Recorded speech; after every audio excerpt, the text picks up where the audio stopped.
I'm here earlier than I thought. Oh, Rosie, Rosie, Rosie. You gonna be the first today with candy? You don't want any? You do? Well, come here. It's full before anybody gets to it, see? Now, what you want is this one? Your mom wants something?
Good morning.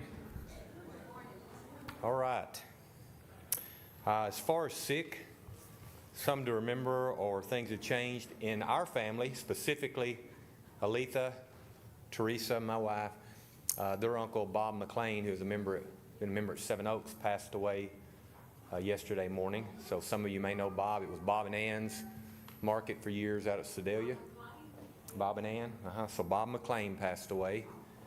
I ask that you still remember. I mentioned it. It's easy to forget because y'all haven't met him, but my cousin Doug Spiceland, or Teresa and I's cousin, hopefully he'll get to have cancer surgery here in the next few weeks. He is much younger than us. He's in his middle 40s. Did I understand right, Cindy Smoot, did I catch that real quick, that she had problems yesterday? Is she back at home? Pneumonia. All right, I was looking. You were here and then you were gone, so got pneumonia. So is she in the hospital? No. She's at home with pneumonia.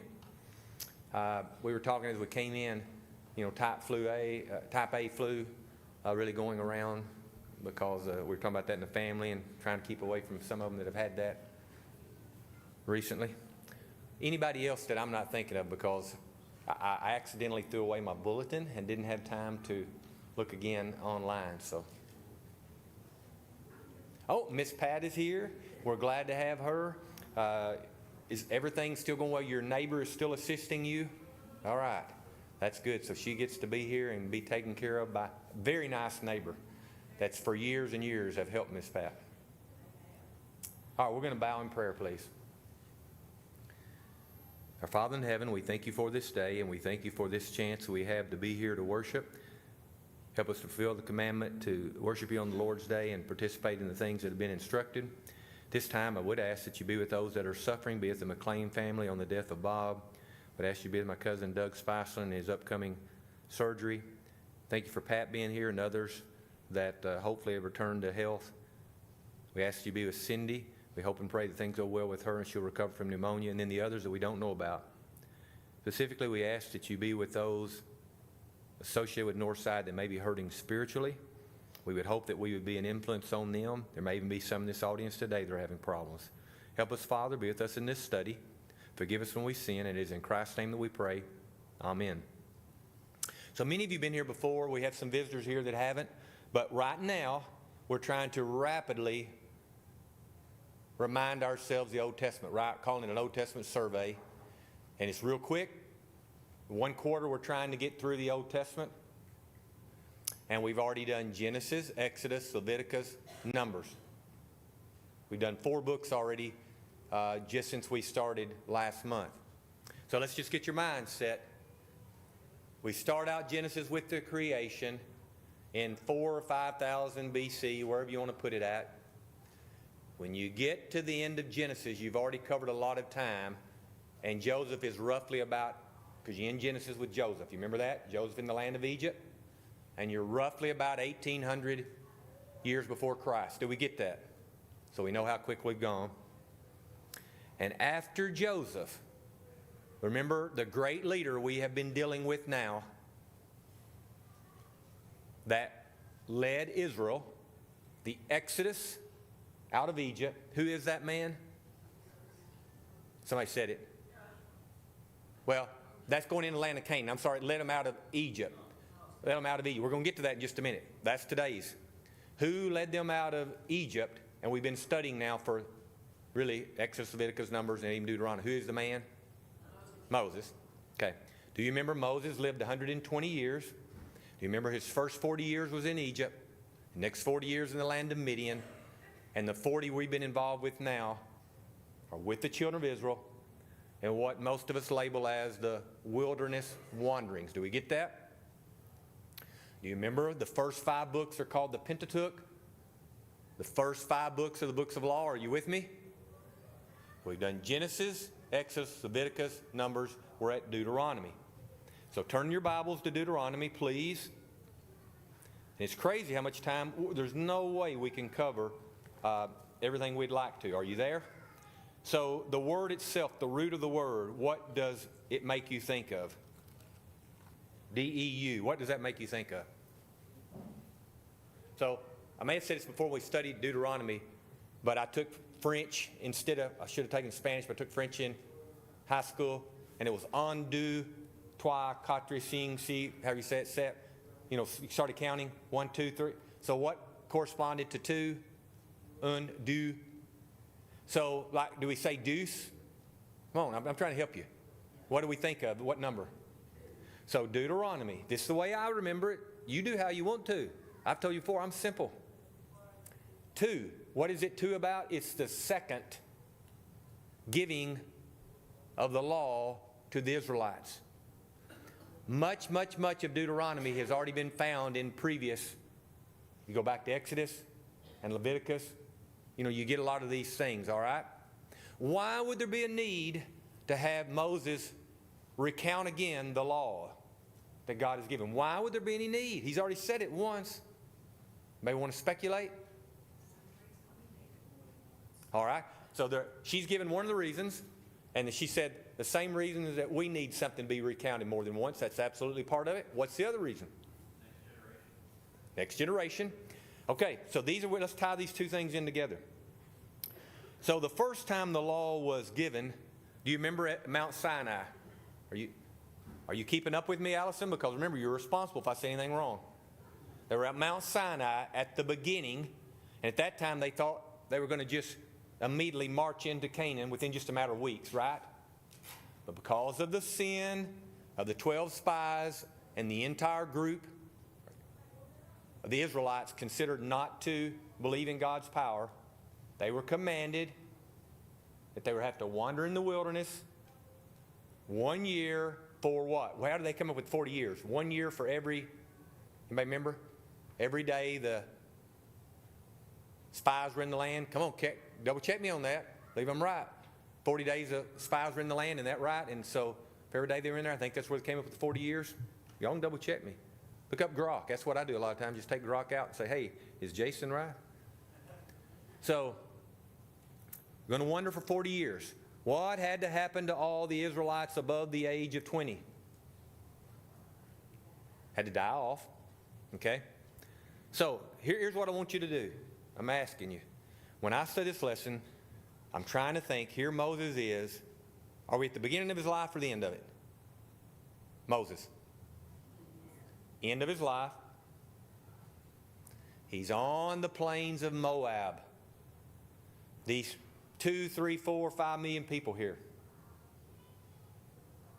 Some were alive at the giving of the law the first time. We understand that. People under 20 years of age. But most were not around when it was given, or at least were of a young age. Would you agree? So again, put yourself in and many of us can. He was 120, but let's use this in concept. He was near the end of his life. Come on, let's be fair. The majority of us in here towards the twilight of our life. So here's Moses, and I try to envision him with the people. He personally would have wanted to admonish, instruct these younger than him. They are younger than him. You know that, don't you? I'm confident in one thing. There's sometimes you wonder, am I the oldest one in the crowd? Unless you can tell me something different, Moses was the oldest one in the crowd. Everybody else old had to die off, right? You're the oldest one there. If nothing else, you have knowledge just from things, just because you've seen it. So I try to picture Moses, and not only did he want to say things, but who else wanted him to say things? God was going to instruct him. So what I'm asking, as we do Deuteronomy and prepare for Joshua, come on, you can do this. Put your mind, and you envision you're on the plains of Moab, roughly east of where we think of Israel. It's close enough. And you've got these millions of people here, and you know you're about to die. What would you be thinking? Okay, so let me put some things out to you. First of all, what kind of leader was Moses? Was he a man that stood up on a pedestal and looked down at everybody? That's one thing about Moses that I think is interesting. I think it's unparalleled for the number of people he was over. He was down amongst them. Unless you can find something different in the Bible, I'm challenging you. Unless you can find something different in the Bible, the majority of the time he was down amongst them. Now, I know he went up on the mountain to get the commandments, but generally speaking, I picture him coming out of his tent, and boy, he just walked a few feet, and he was amongst us. I think that's impressive. I wonder how he smelled. Well, I suspect he smelled like about the rest of them. He didn't live in some elaborate thing. We're not giving any indication that he did, are we? If I were Moses, there's some things I would also be thinking. Man, I have invested 40 years, and he was penalized with them. Would you agree? He was penalized in spite of him not doing anything wrong to cause that being. So here you are, Moses. You've had to evidently wear the same clothing, what I get from the Bible, or the same, almost the same clothing all this time. You know, their shoes didn't wear out and their clothes didn't. It was a weird time. I complain about Colin knows this, I complain regularly about in life the ups and downs, the trials of day-to-day activities, don't you? If I read the Bible right, I know life went on, but they didn't get to have the normal ups and downs. The good thing is they didn't have the worries if they understood God. But the bad news about that is I think they had a pretty dull life. Now, that's just me reading it. I'm surmising. But I believe that was part of the penalty for these people doing what they did. They just ran around in circles, walked around in circles, I should say, making no progress for 40 years. In life, generally speaking, aren't we trying to push forward? So Moses has this group of people he's led, and I believe he's been penalized for 40 years. He could have gone in the promised land. In fact, see, they caused him to sin. That's a little pun, but it's also some truth. Would he have committed that sin and struck the rock had they done what they were supposed to, believed in the spies, and gone right into the land? Huh? No. It wouldn't even happen, would it? So Moses, I'm sitting here thinking, man, I've invested all these years. I'm frustrated on the one hand because I didn't have to do this. But you got to have a love for the people and a want and a desire for them to do better, don't you? So if we went through Deuteronomy, it's the second giving of the law. It is a recount of what has been stated previously. But if you had time to go through it, it's kind of like me as an older, Colin knows I already do this, an older person. I'm all the time reminding them of the past. Why? Well, for the good things you want to get from it, but also from the bad. I do not want World War II to happen again and be World War III, so I want us to be reminded of that. So Moses, in these first few chapters, he does some recounting in Deuteronomy of what the Israelites faced and what God did for them. And then he kind of gets this area here. Here's where you are now and the laws you're supposed to do and things. And I believe if you study it, the last part you begin to get this, you're trying, what is in the future? What's pushing forward? Would that be okay to say it that way? We're here in the last year. Deuteronomy is this last year of the wilderness wanderings. And this man Moses, this great leader, with his own thoughts combined with what the Holy Spirit, God wants him to do, is going to give discourses, instructions, speeches, if you will, to the people. Wouldn't you do the same if you had the ability? And wouldn't you want to do that? Come on, Mary Lou, we talk about you and your grandchildren and all them. There are certain things, you may not do it, but there are things you would like to remind them of. There are things you would like to tell them that's taking place now, and you'd also like to tell them for the future if you could, wouldn't you? I mean, if you really could, don't you want to? Come on, Allison, Daniel, aren't you doing that all the time with your children as Rosie gets older and older? You really are. You're going to start reminder of things that hurt her or cause problems. You're going to instruct her in the time you're in, but you're also trying to point her forward. You know you are. And that's the way it is with Moses. Okay? I really want to go over quickly to the end of Deuteronomy because I want to see this transition, some things that happen to Joshua. Okay? So would you turn over with me? Let's see. Go to chapter 28. If you'll remember when we studied Deuteronomy seriously, that meant we spent a lot of time on it. Chapter 28, I told you, was the if chapter. Did anybody happen to write that in? I told you that. It's the if chapter. Chapter 28, verse 1, and it shall come to pass, if thou shalt hearken diligently unto the voice of the Lord thy God, to observe and to do all his commandment which I command thee this day, that the Lord thy God will set thee on high above all the nations of the earth. Okay? He just keeps going down. Verse 2 has if. Verse 8 has, let's see, I think it's, or 9 has the word if in it. And you go to 15 and these other verses, and you just keep saying if. Well, 13 had it. If thou hearken, good things are going to happen. If you don't, what's going to happen? It's really what we're going to see most of the rest of the Old Testament. What's going to happen with the Old Testament, in the Old Testament the rest of the time with the Israelites? They're not going to hearken most of the time, are they? They're not going to listen to what that God said through Moses, are they? Okay? So if I told Colin to do something and he did it, using the letter O, what would be the word you say? He did what? He obeyed me. One of the most powerful songs that we sing, if we'd only think about it, is trust and obey. And you want to know the real way to go to heaven? It's simple. It is so simple. Trust and obey. Some people have a problem with both things, and I'd really say you cannot get to obey. You can't really do that, the right mind frame, if you don't first do what? Trust. And so Moses is trying to tell them, obey, obey, obey. And is this any different from the New Testament? I would challenge you. You go to the book of James and you read through that and you get to realize he's talking about obedience. Go to the book of Romans. It's obedience, isn't it, Anthony? You can preach your sermons on Romans and it's about obedience. There is no difference today, you and I, Anthony, as a Christian. I think one of the chapters is in Romans 16. I believe it's got some references there to obedience. Go. All right, Romans 6. Tell me what it is. I don't remember. Oh, he's good though. Romans 6, verse 16 through 18. It's 6:16. It's not 16. It's Romans 6:16. He's got it. Romans 6:16. So, if you want to learn something from this, well, I think first of all I want to learn that I believe as a Christian older person, I have the responsibility to be like Moses in the right frame, trying to remind people. But you can't just dwell on the past and live in the past.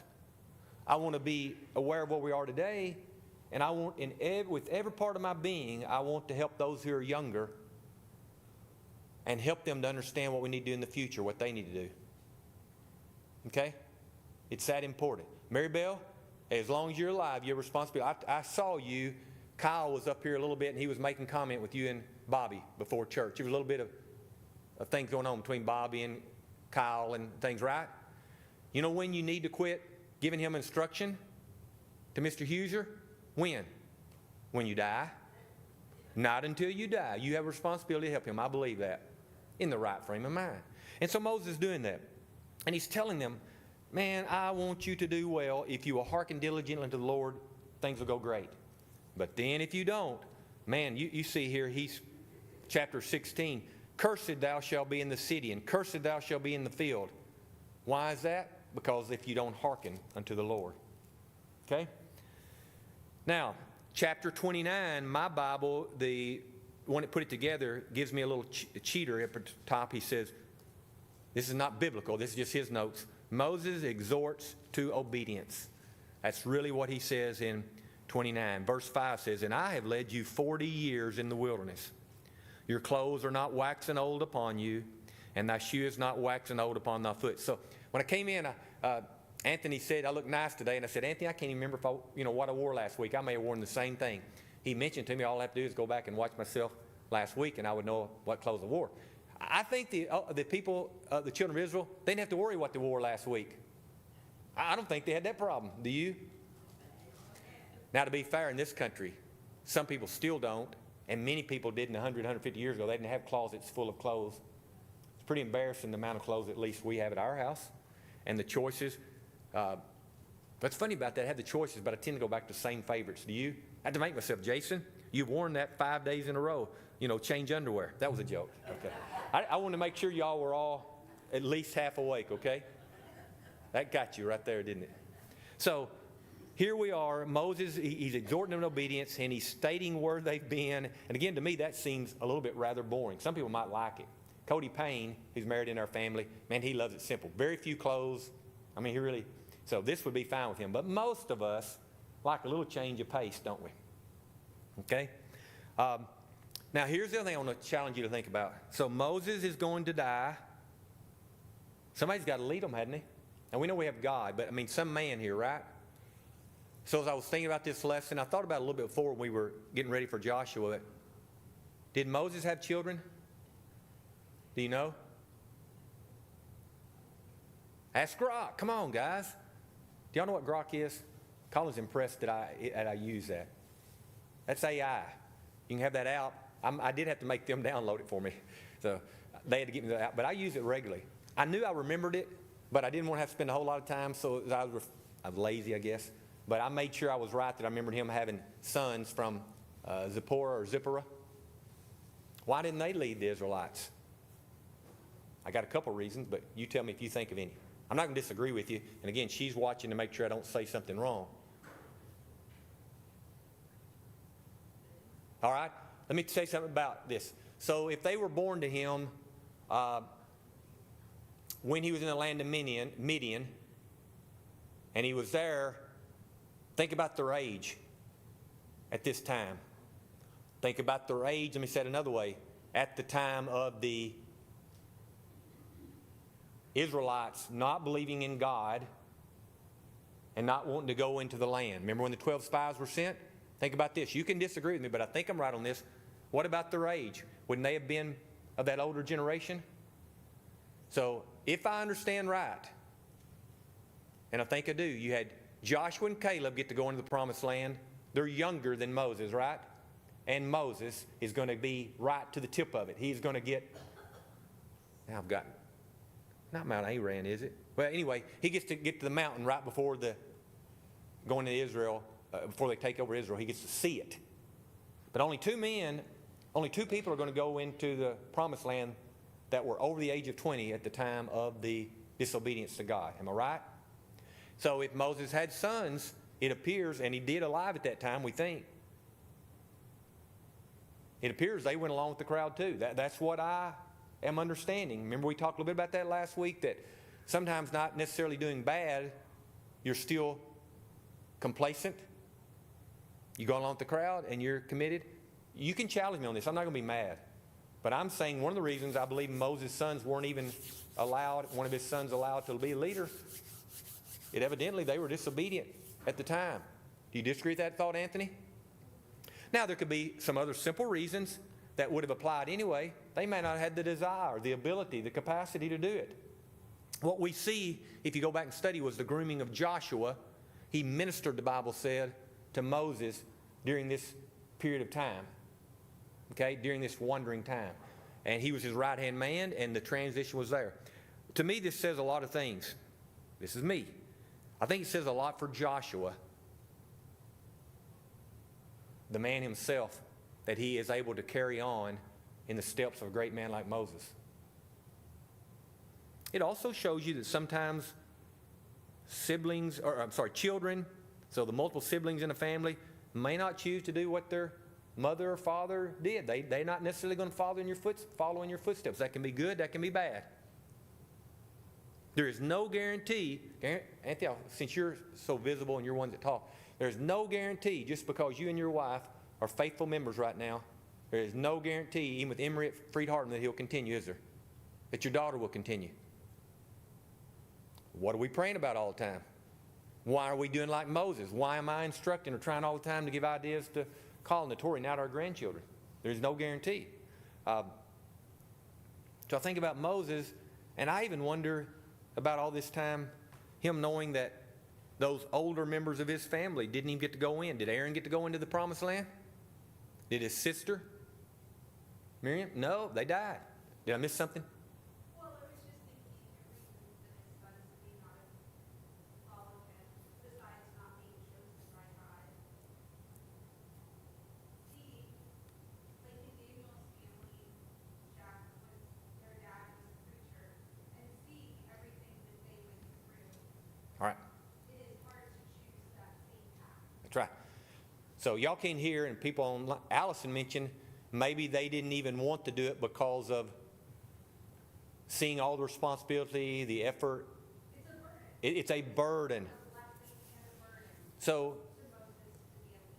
my parents at Arrowhead, they didn't push us to come back in because they knew how responsible business, how hard it was and the worry. And if you took a job out in the world, yes, I know there's worry. Don't somebody come and argue with me.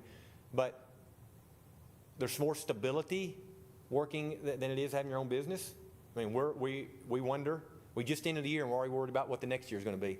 So as soon as I decided I was going to come back in, Mom and Dad jumped on it. They were thrilled, but they weren't going to push me.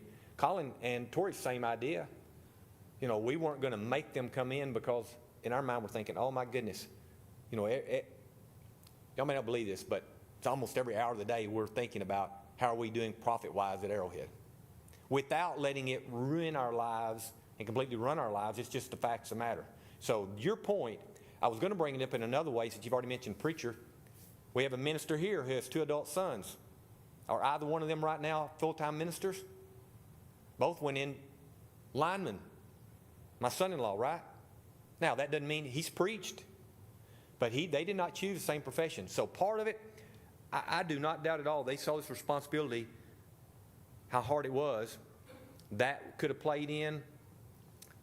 However, what I would temper that with in this case is the fact that my belief is that there was some disobedience on their part, that they at least didn't stand up for the Lord at the time of the spies. Okay? That's what my mind always goes back to, ultimately, is, I think, disobedience there, or at least a lack of standing up for the Lord. But so on the one hand, maybe it's a little bit of a dig on his children, but man, what a compliment that is to Joshua, that the Lord had confidence in this man. You want to name your son Joshua? Have at it. I think that's a great name, don't you? What I like about Joshua is he took this responsibility on knowing how hard a task it was. So let me say it this way. Right now, have we got any elders in here today? I don't think we do. Oh, Chris up there. So Chris, right now, if y'all were asking for another elder and things are going smooth right now, that wouldn't be so hard for, well, it would be easier. It would be easier for a man to agree. But if we were going through terrible situation here, minister's gone and real turmoil, and you ask somebody, boy, that would be tough, wouldn't it? It's harder sell.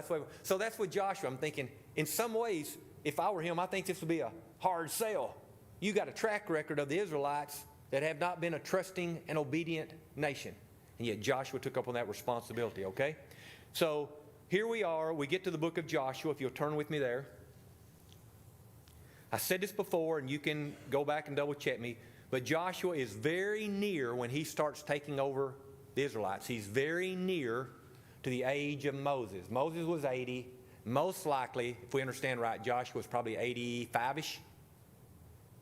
So he has a very similar age at which he starts leading them. He leads them for a shorter time than Moses, but it's still a lengthy time. So Moses gets them right to the point of going in and doing the conquest of Canaan. Would you agree? And there's a transfer of power. Now, unlike what's happened in recent years here in the United States, what kind of transfer of power is this one amongst the Israelites? A congenial, a smooth transition from Moses to Joshua. Is that okay to say that? The book of Joshua, if we understand right, covers about 25 years. What you want to picture with Joshua, he's going to take over. They're right there again, ready to go over. You have 2.5 tribes. I'm having to paraphrase.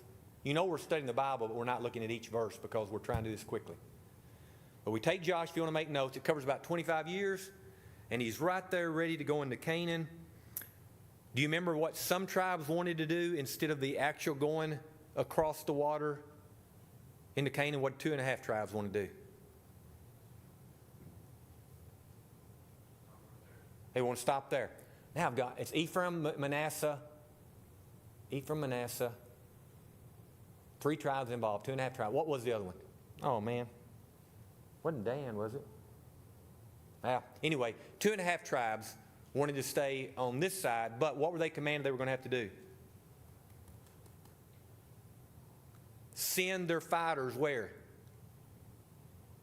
Across the river, across the water, with the other tribes to conquest. Then they could come back and be with their families and things in that. Let's see. So go to Joshua chapter 1, verse 1. Now after the death of Moses, the servant of the Lord, it came to pass that the Lord spake unto Joshua. This is that joke we always say. If somebody says who didn't have a father in the Old Testament, it's that joke, you've heard it. The son of Nun. Okay? Moses, minister, saying. Now, that word minister, what do we sometimes confuse and we just say whether a preacher. No, minister, if Chris and Tyler are doing the proper thing, we expect them to minister, to help us with our needs, what we need to be instructed on and taught. So, with Joshua, for these past 4 decades, he's been a minister to Moses. He's been assisting Moses. So verse 2, Moses, my servant, is dead. Now therefore arise, go over this Jordan, thou and all this people, unto the land which I do give to them, even to the children of Israel. I tried to make this point when we wound it down about a year ago, when we were starting Joshua.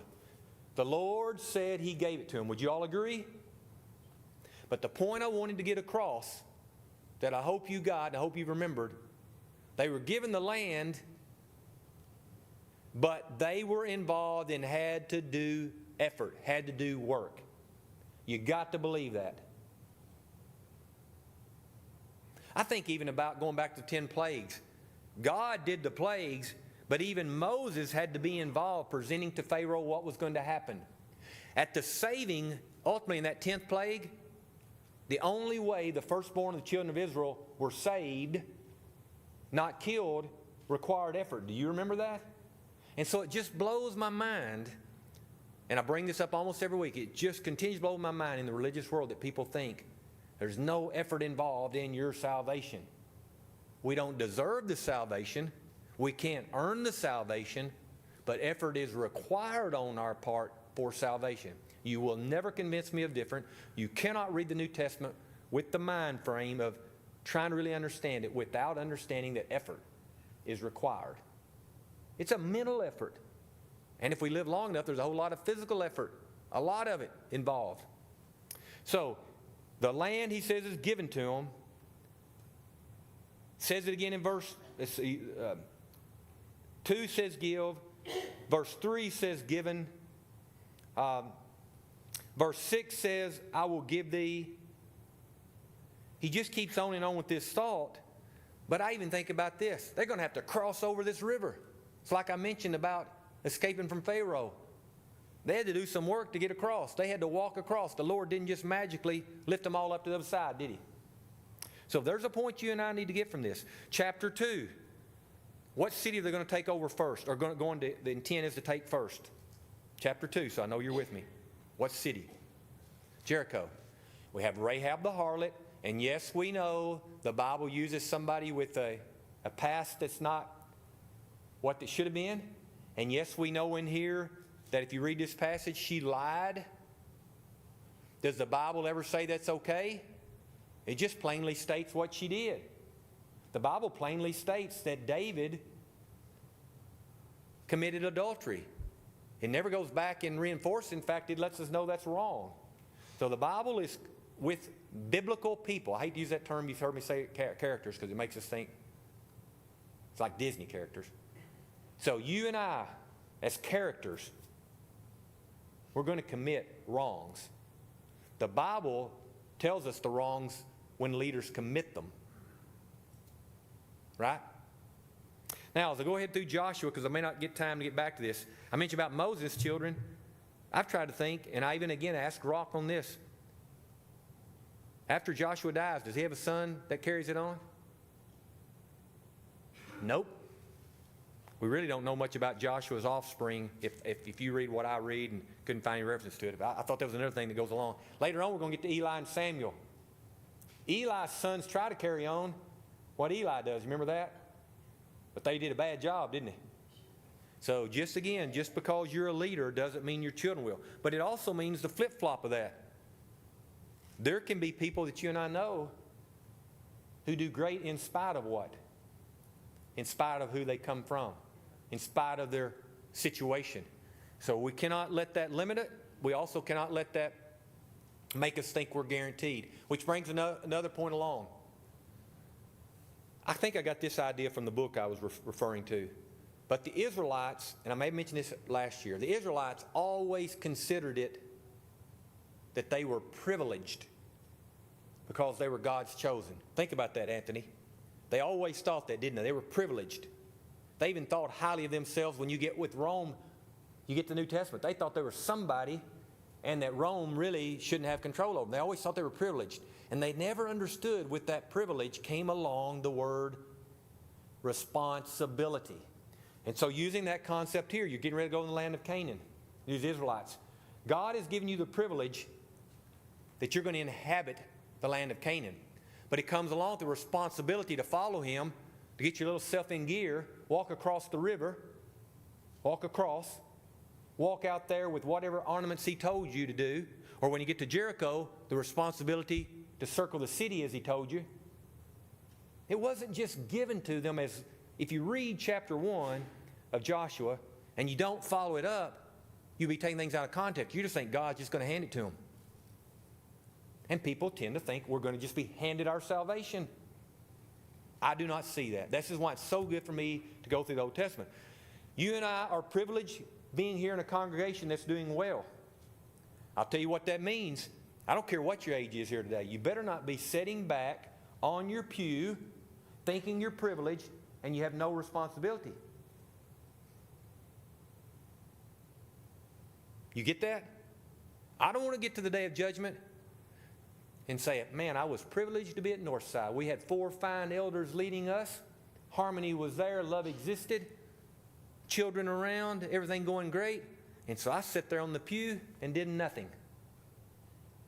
Think about that. It's quite the opposite. Isn't it, Anthony? I keep referring to him. So you know, he preached a lot, and he and I bounced some ideas off, but also, I know I'm getting him fired up. Are you preaching again today? Oh, not today. Okay. I was getting you fired up. We are so privileged. I'm privileged as a person with who my in-laws and parents were. I'm privileged with my sibling, with my children. I'm privileged to be here. Did Colin say amen? Colin is privileged with the parents he has. And so you think of the awesome responsibility that comes along with that. And so some of you many of you may outlive me, and I want you to keep reminding Colin the responsibility he has because of the privilege given to him. I'm picking a little bit, but I'm being very serious. I have no excuse. You do not either to get to the day of judgment and not have something to show for your life here on earth. You have no excuse to get there and say, I didn't help lead somebody to heaven. Israelites had the wrong thought. They're privileged. I do nothing. The Lord is always with us. We have nothing to do. And in fact, they thought they could do anything. It wasn't just that they did nothing. Really, it was that they did anything they wanted to do, no matter what it was, and thought they were still going to get to heaven. That God was going to be with them. Man, if I learn anything from studying this is privileged. God's children have responsibilities. Argue that point with me.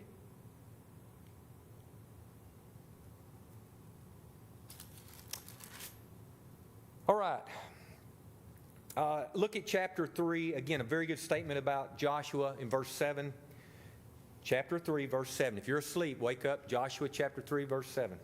And the Lord said unto Joshua, this day will I begin to, King James says, magnify thee in the sight of all Israel, that they may know that as I was with Moses, so I will be with thee. You know, you and I sometimes in the church will have great men. So George Glover's been a great elder, pastored us for years, for decades, right? He stepped out of that role. The 4 men still there? You have no excuse. The Lord is lifting you up, Chris, to do as George did, and you can do that. Great ministers have been up before here. If this church continues long enough, the current 2 will finally not be there someday, right? Somebody's got to step up. Let the Lord magnify them. Raise them up to do great deeds. I love this about Joshua. What a great statement. Okay? All right, the Jordan is going to be divided here in 3 and 4. They're going to have a weird thing done here where they're going to circumcise. You know, they hadn't been circumcising all those times, evidently, and they're going to go back and renew that covenant. And men are going to be circumcised, which is weird because they're about to do a conquest and they're going to be weakened physically. I believe there's some correlation there that God is going to prove even He can take a weak man and do something. Chapter 5, verse 12, manna ceases. What does that mean? The Lord is going to quit providing that food to them. It's going to be back to normal times where they better get it in gear and figure out how to get food.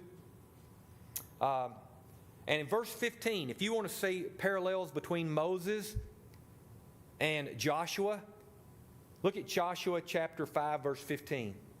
And the captain of the Lord's host said unto Joshua, Loose thy shoe from off thy foot, for the place where thou standest is holy. And Joshua did so. Isn't that back to like what Moses was told to do at one point? You remember that in Exodus? Moses, hey, take off your shoes. This is holy ground. Okay? All right, chapter 6, we have the battle of Jericho that the Lord, at the very beginning of the conquest of Canaan, was going to prove that He's on their side, because who in the world would think you would cause a city to fall by marching around it for 6 days, and on the 7th day do a little different and the walls are going to fall? Who would have thought that? Now, if you and I saw that, what should that cause us to do? What should have caused the Israelites to do? Somebody did somebody say believe? Believe, believe, believe. So, I'm relating this. Colin knows this. So we've had a successful business. Thanks to Mom and Dad and the way they set things up, we've never had a year we didn't lose money. Been profitable all these years. Now, some years is very little. Some years you didn't get paid anything to be profitable. But still, it's profitable. So here's the point we try to make it work. And he knows this. If you've been able to see for all these years, doing it a certain way it was profitable, why not keep doing it the same way? So my application here would be, the Israelites saw that God was on their same side, their side if you'd believe in them.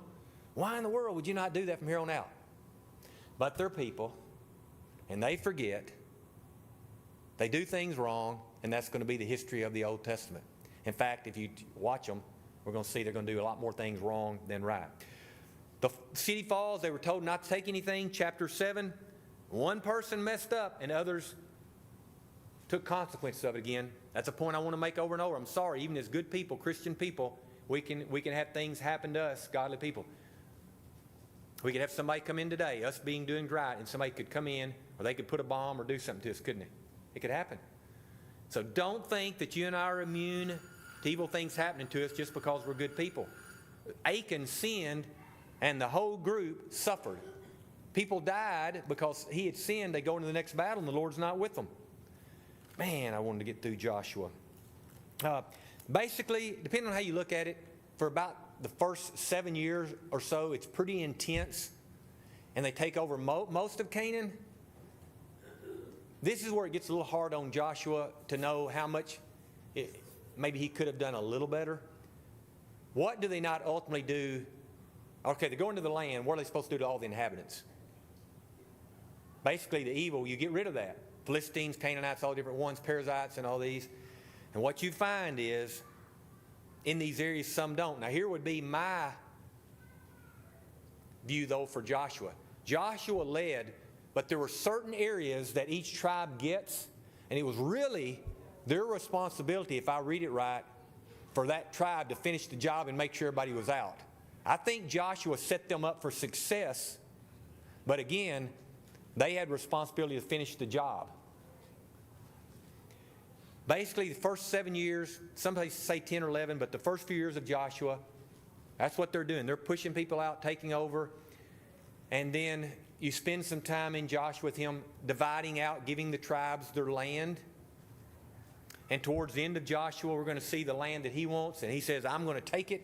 I can do it. The Lord is with me, and I can do that. I want to finish. We got to keep moving along. Who's got any idea they want to tell us before the bell rings on the book of Joshua? It's going to end with Joshua dying, by the way. Next week we'll start with the judges if you want to prep. Any other thing? All right. End of Joshua, go there with me before we come in. Verse 29 in the last chapter. And it came to pass after these things that Joshua, the son of Nun, the servant of the Lord, died, being 110 years old. And that's where we think he was. We think it was 85 when we started. 110 now. For 25 years, what this book took place. Okay. As much as we can cover today, got to keep moving along. We'll be in Judges next week. We won't cover everybody there. Thank you for being here.